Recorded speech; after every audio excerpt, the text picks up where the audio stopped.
Everyone, my name is Melkiory Beti from Tanzania. I'm a HPC system admin, and I've been trying to understand the genomic data, trying to do some analysis on genomic data. So today I'm going to present to you the study which we done. It is developing information system for integrating clinical data and genomic data in Tanzania. And those are infectious disease data. As you know, we have been doing different studies of collecting samples from the patients. And after collecting samples from the patient, we also collect clinical data, and we put them in a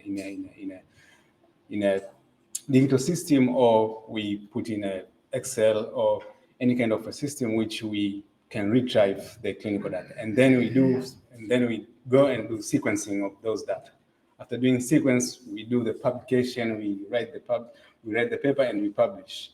But at most of the time, we don't return back the result to the patient, even the doctors.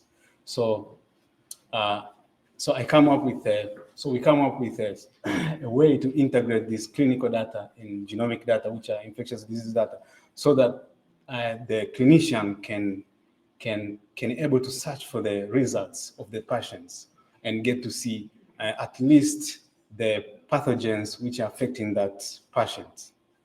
So that's where we kind of combine those data.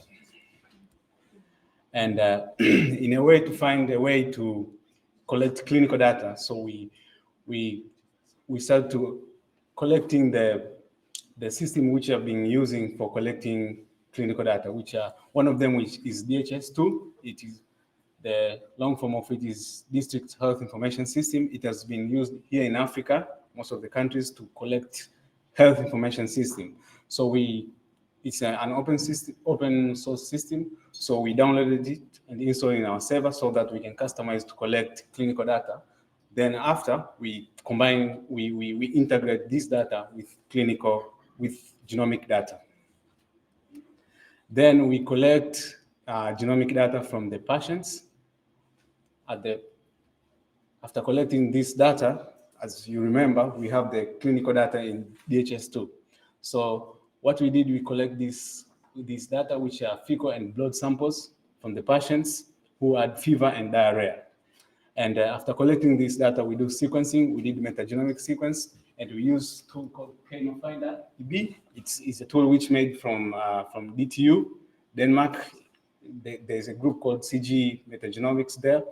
And this group they made this tool. It is a tool for doing quick pathogen scans on the metagenomic sample. It is a tool which is a good tool for doing metagenomic scan of the samples, and it uses low computational power.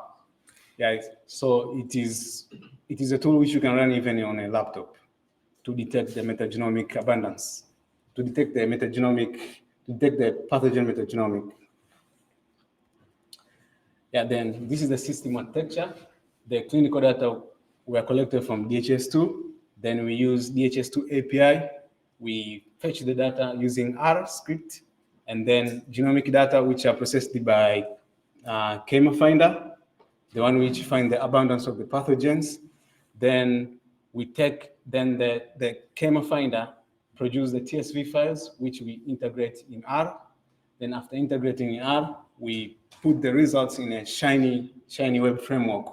R has a package which is called Shiny, where you can design a web dashboard, or you can design a web system so that the patient so that the doctors, clinicians, or health researchers can enter that system and search for the specific patient ID and see the integrated data, see the species and the other clinical data, such as the clinical symptoms and other data. Yeah, this is the system interface, whereby a clinician, lab personnel, and any research scientist can enter that system, put an ID, and pull the specific data for specific sample of the specific patient which they collected. And you can find here, it has different, as one sample can have different pathogens.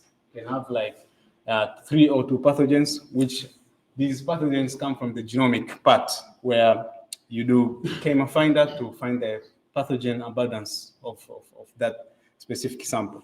And also you can, I didn't have to put all the data here, but you can be able to see the other data which are in this, where we can see the depth of the genomic of the results from the genomic. This is the way you can search for ID and find all the data, clinical and genomic data. You can see here, this is someone searched for certain ID, and it shows the data which are connected to that ID, genomic and clinical data. And there's other feature for this system, which is finding the trend of the pathogens. So we try to look for the pathogens, at least so that the clinicians can able to at least find the trends of the pathogen according to the regions, because in Tanzania we have regions. And this study, we did it in different regions, like 6 regions. So we make a way for the epidemiologists can enter to that system, epidemiologist or clinician can enter that system and search for the regions and see the trends of the pathogen, so that they can go and intervene and see how they can control the certain disease which caused by these pathogens. These are the reference, the DHS2 reference. You can read about it and know more how the tool is used. It's a data collection tool, health information tool, and also inside it has what they call visual analysis of the data. And this is the ChemFinder, which is made by Philip Clausen in Denmark, CG Group. I would like to give the acknowledgement to SecTZ Projects, Africa PGI, Danida from Denmark, Seed Center for Genomic Epidemiology, DHS2, and ICSB. Thank you. ISCB.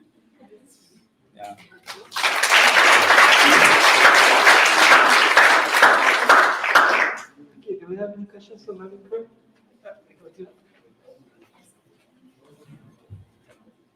Thank you. Well done. It was like good work. So, in the light of the previous presentation, I haven't used DHIS before. I'm just curious about data protection and patient confidentiality. How are you able to incorporate controlled access? Like having a tiered access control levels. That's one. And then how does this framework or architecture scale up, for example, in a federated system where maybe different clinics are contributing and we want each center to be able to have control over their data. But at the same time, we want to be able to have like a general picture of maybe pathogen trends, for example. Okay.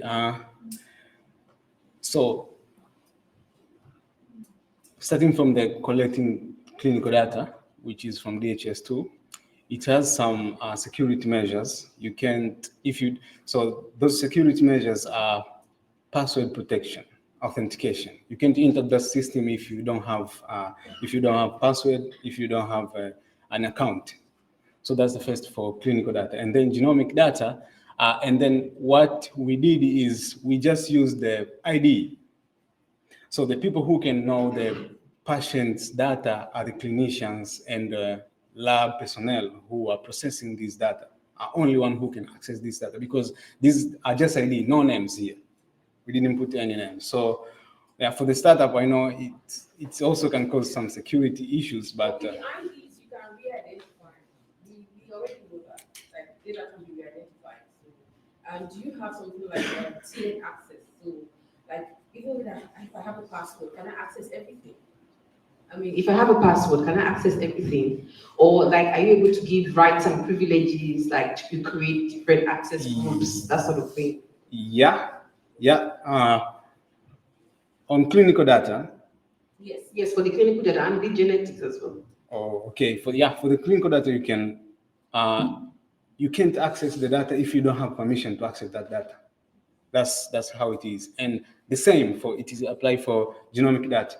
If you don't have access to the to know what's the ID underneath, you can't connect. You will just enter the system and see the data like that. And these are public available data, so there's no need to hide about this data. And yeah, but if you start to use this in clinics and you don't want us to use it. Okay, I think that is the very good point. We're gonna take this to the next development of this, because it's on next development. So it'd be interesting if you're able to create like different tiers of access, and you're able to create different groups of users who can access this. I mean, to just have different level of security to what you're doing. Oh, okay. But then also the federated system that I spoke about may be something you want to look into. Okay, thank you so much.